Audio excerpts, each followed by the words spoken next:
Let's have a look at world A mí friends. es casi mío. Goodness gracious, calm down, lady. It's the Brazilian lady. She's always very excited. She always wants to talk. All right, so let's pick one of these for a short react, just to have a palate cleanser after talking about pineapple and pizza so much. Gonna give me a freaking heart attack one of these days. And let's pick one of these, because I like this channel. Same word, different meaning.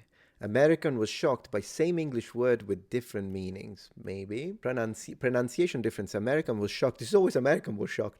American was shocked by Latin languages differences. Yeah. We can do this so we can interject because they don't have an Italian speaker. Let's go. How do you say this? Zapatisha. Oh, wait, did I put myself top right? Yeah, hey, look at that.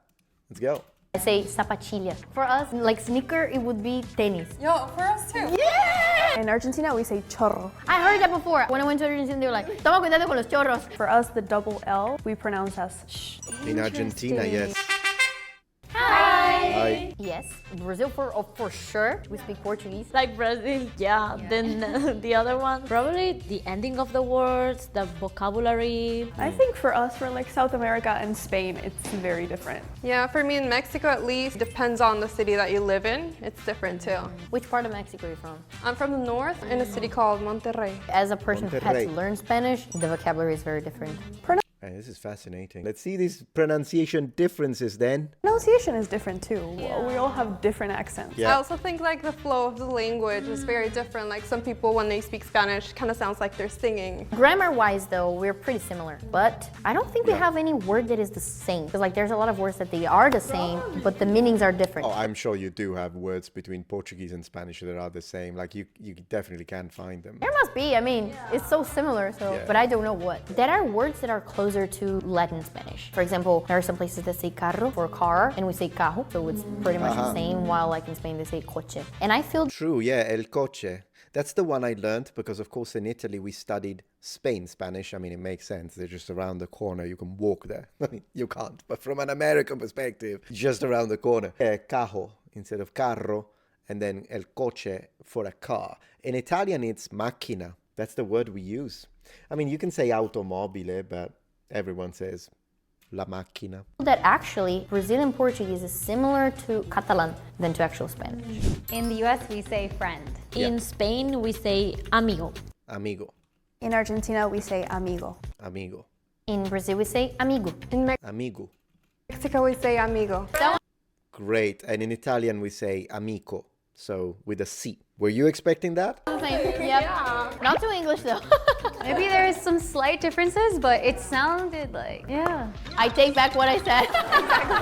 It sounds a little bit different than most with you, of course. Yeah, it's because like we say u for o ending words, and they You know, that is so interesting because in Sicilian, we tend to say u instead of o at the end of words a lot. So Sicilian and Portuguese are actually closer when it comes to the ending of words. say more love. Oh, I think that's what I can distinguish the most. In the US, we say shoes. In Spain, we say zapato. Zapato. Argentina, we say zapatos or Zapatos.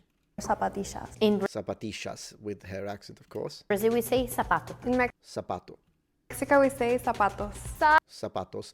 Yeah, cool. So for shoes in Italian, it's scarpe.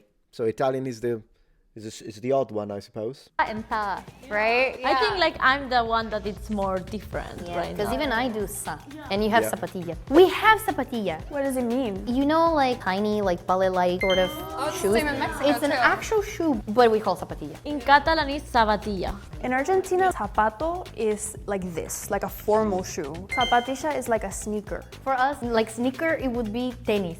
In Italian, a sneaker or trainers, we would say scarpe da tennis. If you just say tennis, I think of the sport. Like if you tell me I bought some tennis, if you have to put shoes, like tennis shoes in Italian. You can't say ho comprato tennis because it sounds like, oh, you bought what, a racket? What do you mean? Like a whole field? Are you rich or something? So it's scarpe da tennis. Oh, for us too. And the pronunciation is also different. So how do you say this? Zapatilla. I say zapatilla. Oh, yeah, right. The sound. In the US, we say chocolate. In Spain, we say chocolate. In Argentina, we say chocolate. In Brazil, we say chocolate. In Mexico we say chocolate. Yeah, Portuguese. I can always hear. In Italian, it's cioccolato. So it's just the ending, it's o, cioccolato. Like the difference with the sound. The CH for us sound like sh. Some places in Brazil, We do that in Sicily, in Palermo, sometimes. We have the sh when other accents have a ch.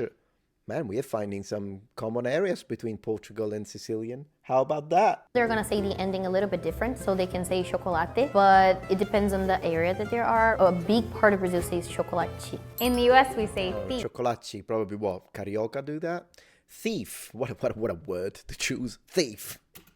In Spain, we say ladrón. In Argentina, we say ladrón. In Brazil, we say ladrão. In Mexico, we say ladrón or ratero. Ratero. Holy moly. In Italian, it's ladro. So without the N. Ladro. You do have ladrone, but I think you only hear it in, like, if you read, I don't know, if you're reading the Bible or if you're reading like 101 Nights and that kind of literary stuff, then you'll hear it. I 40 ladroni. But otherwise, it's ladro. Ladro in Italian, yeah. Ratero, does it have to do with a rat, with a mouse? Is that like slang or it's like a official word? I would say it's an official word. Like if you say it, everyone will understand. But I'm not sure if it's like the correct way of saying it. It might be slang. A slang for thief in Spain? Doesn't come to my mind now. Do you have some in Argentina? In Argentina, we say chorro. I heard that before. When I went to Argentina, they were like, I don't know why I thought that was some kind of food. cuidado con los chorros. It's informal slang. Maybe I'm second guessing myself now. Maybe it is slang. I'm not sure. I've used it my whole life, so I don't know. Yeah, sometimes when you use slang all the time, you're like, yeah, it's just a word now, right? The word you said and the word you said, like the slang, I never heard in my life. Really? Ratero y chorro. Chorro means something else in Mexico. Really? What does it mean? Chorro means like when you open up a faucet of water. Oh yeah, that saying. Chorro de agua. Yeah, chorro de agua. Like Really? I have a clue about that. Water coming out or something? Chorro is like the flow of water. Oh, there's a word for like the flow. In the US, we say handsome. In Spain, we say guapo or guapa. In Argentina, we say lindo. In Brazil, we say bonito or lindo. in Mexico, we say guapo. But we can use all these words like Interesting. So in Italian, we say bello. Bello.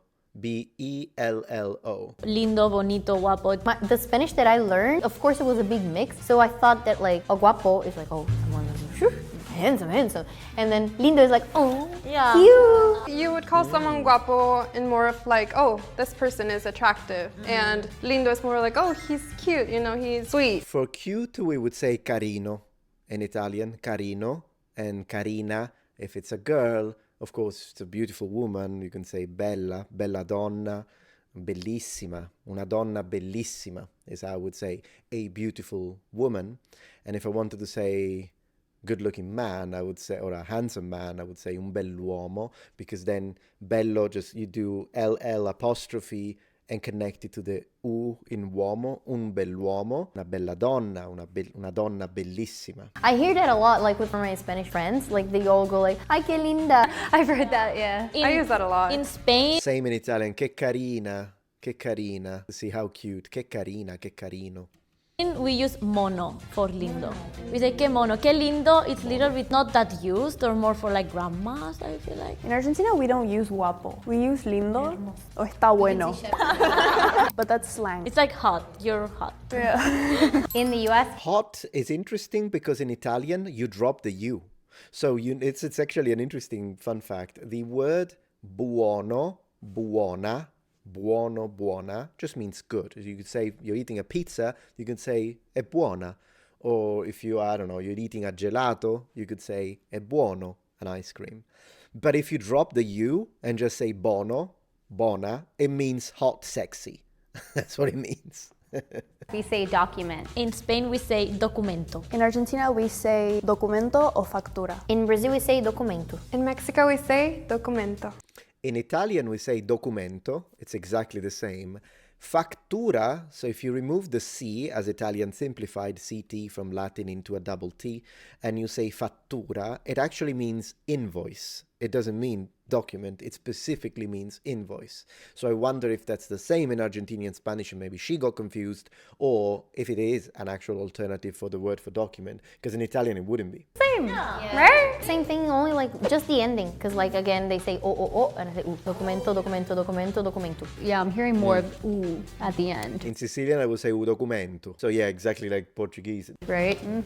I think yours is more kind of like melodic sounding. Really? No, maybe it's just me.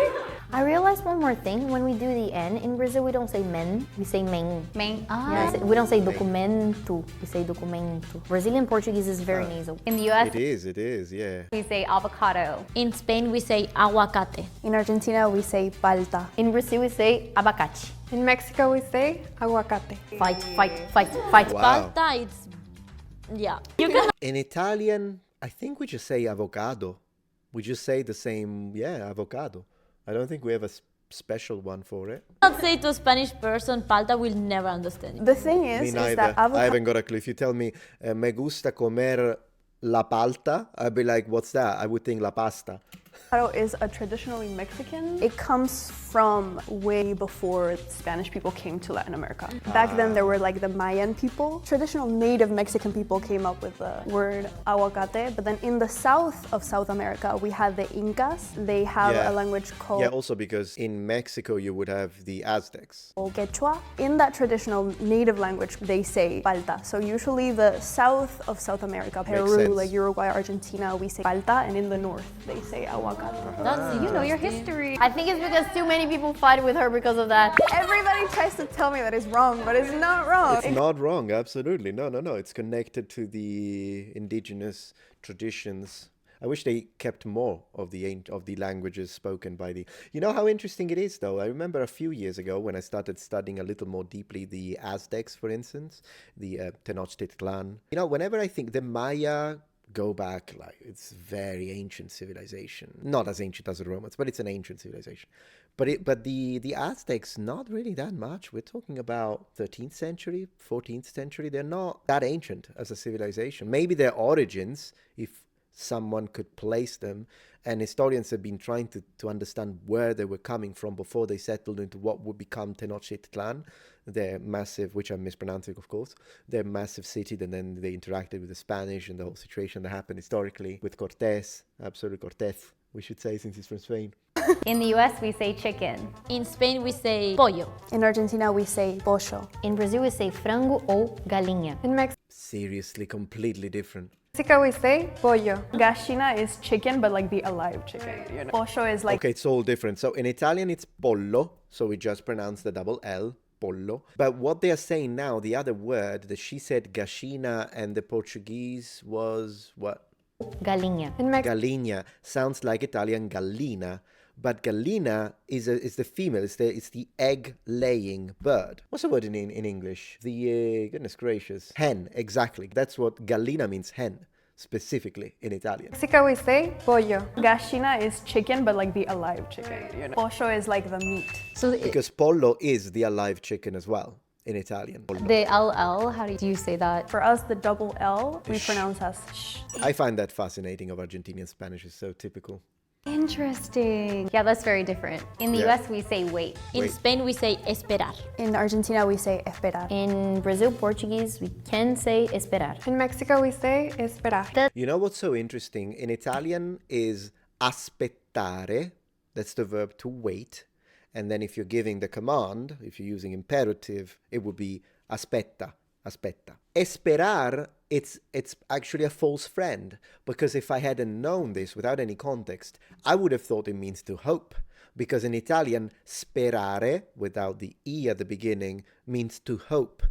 So how do you say to hope in Spanish then? Esperar. In Brazil, Portuguese, we can say esperar. In Mexico, we say esperar. The thing is, I did sound similar to you guys using São Paulo Center Brazilian Portuguese. I would say a little bit different. I would say esperar. It depends on which part of Brazil you are, because the R sound, it's very different. And that's a huge fight among Brazilians. Because Brazil's so I love that. In Italy, it's easy. Just roll it. Just freaking roll it. Although then again, Sicilians roll it more. Our r are even stronger than other parts of Italy, and it's one thing that you can tell. Like, to give you an example, and since I don't want to watch the whole video, so give him a like, and I'll stop the reaction here. But just to give you an example of what I'm talking about, in Sicilian, if you see a word that begins with an R, in Italian, for example, the girl, la ragazza, and then the radio, la radio.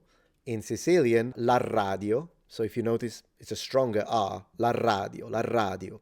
And then la ragazza in Sicilian would be abecciuata. Agarusa in the east, so it's a different word. But even if I wanted to speak Italian with a Sicilian accent, I would say la ragazza and double the R in pronunciation. So a very strong R at the beginning of words is typical of a Sicilian accent. Anyways, fascinating stuff. It was a good react. Let's close it for now.